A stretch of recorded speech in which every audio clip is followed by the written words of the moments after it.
Welcome to Rising. We have a wonderful show planned for you today. Thanks for joining us. Hello, Brianna. Hello, Robbie. All right, let's get right into it. Have you joined Threads yet? Not yet, but apparently I'm one of the only ones left behind. If you don't know already, Meta launched their Twitter rival platform called Threads last night. It's been described as a text-based version of Instagram. Meta built Threads as a new separate space for real-time updates and public conversations. CEO Mark Zuckerberg claimed the platform gained over 10 million users in just the first few hours of its existence, per reporting from NBC. That number now exceeds 23 million. In his first tweet in over a decade, Zuckerberg poked fun at the similarity between the two platforms with that classic meme. Well, Threads launch comes just days after Elon Musk announced a major overhaul to how users can access content on Twitter. Verified accounts are limited to reading 6,000 posts per day.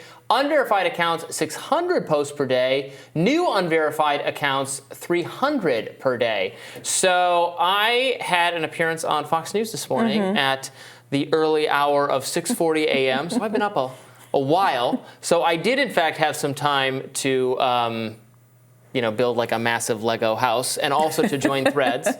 As I was doing it, I was thinking, this is just kind of a bummer to do this again with another social media. I'm not sure I need another one. So the bummer is starting anew, which I get. But how did you feel about the actual user interface, especially in light of some of the criticisms Musk have gotten over throttling tweets over the weekend and all of that stuff? It seemed fine. I just honestly, like, hopelessness and despair consume me. Because in the past, I was trying to think, what is the last time a new social media app debuted and I used it actually regularly for some length of time? And the answer is Clubhouse, which I don't use at all now, but I did use somewhat regularly for a period of, I don't know, a few weeks, maybe longer. I was checking in on, during the pandemic, that was the voice chat function thing, kind of like what Twitter Spaces is now.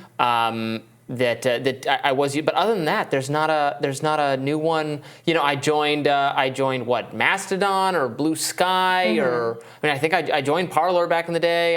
I joined all those things. I never you join it, you post once, and I've started trying to use. I'm interested in Substack Notes, but I think it's most beneficial for people who are actually posting to Substack regularly, and that's just not where our videos are on YouTube. The things I write are at Reason.com. So well, I think for people like us in particular who spend a lot of time kind of building up a following on an app like that, having an app that's identical but you don't have the following can feel very demoralizing. I think for your more typical user, that might not be the case, and your priority might be having an app that works, which is not something that people can say of Twitter. I mean, it was really apocalyptic online over the weekend as people realized just how quickly they got through 600 posts or whatever they were throttled to, depending on their level of subscription or non-subscription over at Twitter. And it did really feel to a lot of folks like the death knell of the site.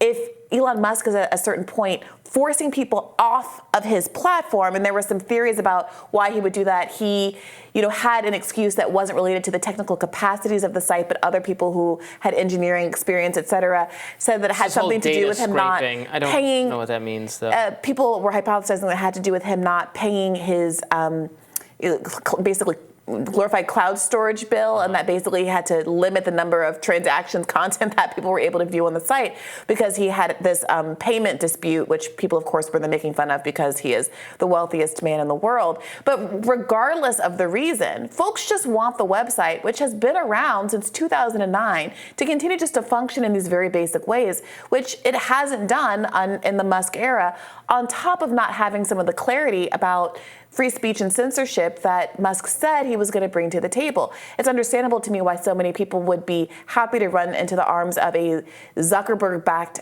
app, because whatever you want to say about Zuckerberg, functionality of his software, of Instagram, of Facebook, has rarely been the focus of scrutiny, unlike over at Twitter. Well, sure, but let's get into the free speech and censorship issues. I'm seeing a lot of complaints from free speech motivated independent people. Some of them, personally loyal to Elon Musk, obviously, or connected to the Twitter files, things like that. However, it does look like some of the what is his name? The Twitter account, DC Drano. His real name is Roland O'Handley, Jack O'Handley, something like that. You can look it up right now. And this is a popular, very pro-Trump Twitter account. There are screenshots of him trying to join Threads, and it says, I think it's people trying to follow this person now on Threads, and you get like, are you sure you want to follow this person? You know, this person has been associated with bad behavior or something like that. So, you know, if we're importing the old kind of the way Facebook does things and Instagram, you know, the outsourcing of fact checking to these activist websites that can hide your posts if they want, or you hide the image, you know, all of that is going to be you know, frustrating for those of us who want both functionality.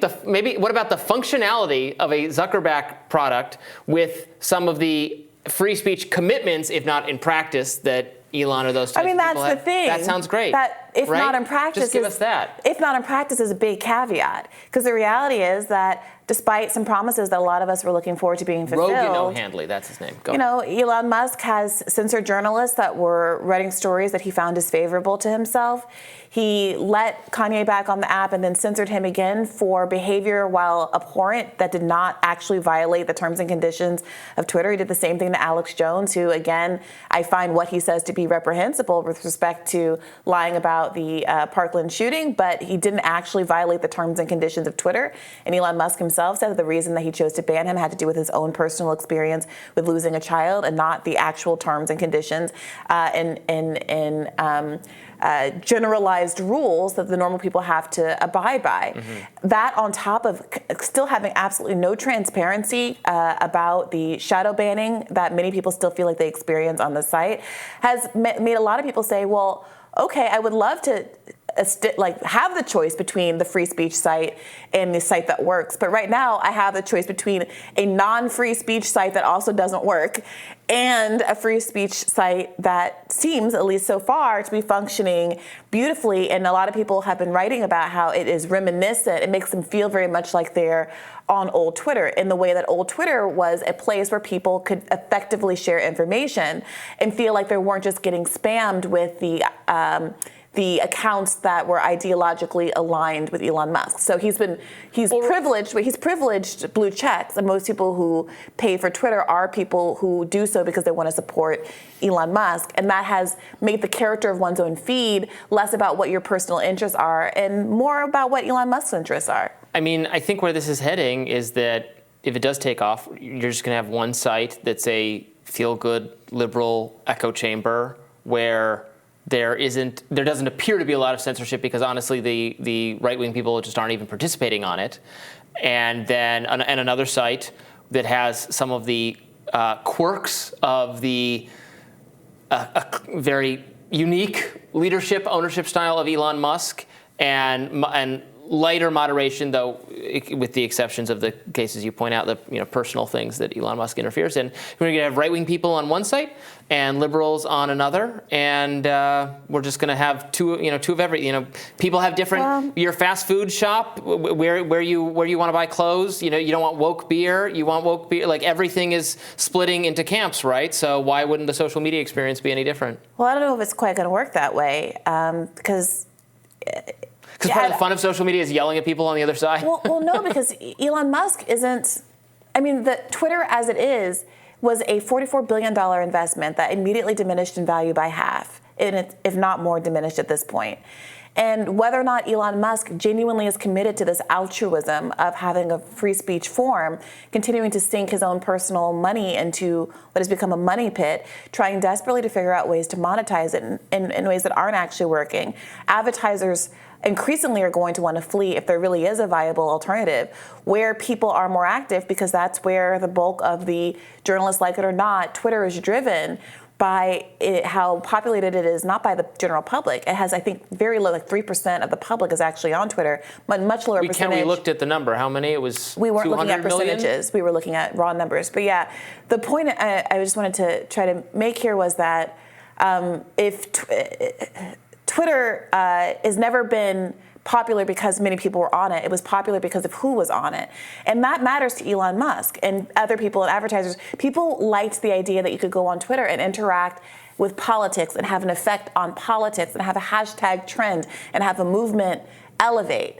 And if he can't keep enough of those people who are doing that on Twitter, whether or not you like those people ideologically, that's who he makes money off of. And I don't know how sustainable, how long Twitter is even going to last if it faced with a real competitor. I think that's just all over now, and they're attempting a different business model.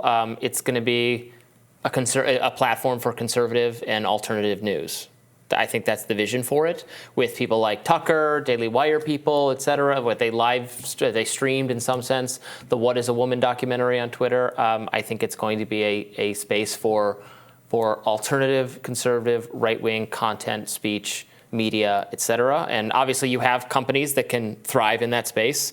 Maybe Twitter will, maybe it won't. It won't be anything like the way it was before. The question is, can Musk profit off of it? Not whether or not you can get a bunch of hits on a video, which is wonderful, but that has always been Twitter's fundamental issue. Even when Jack was CEO of Twitter, how do you monetize a site like this? And it's been, he had an advertising model. And that's a model that Elon Musk has largely self-sabotaged, right, although he's trying to move back in that direction. They're trying to move into a subscriber model.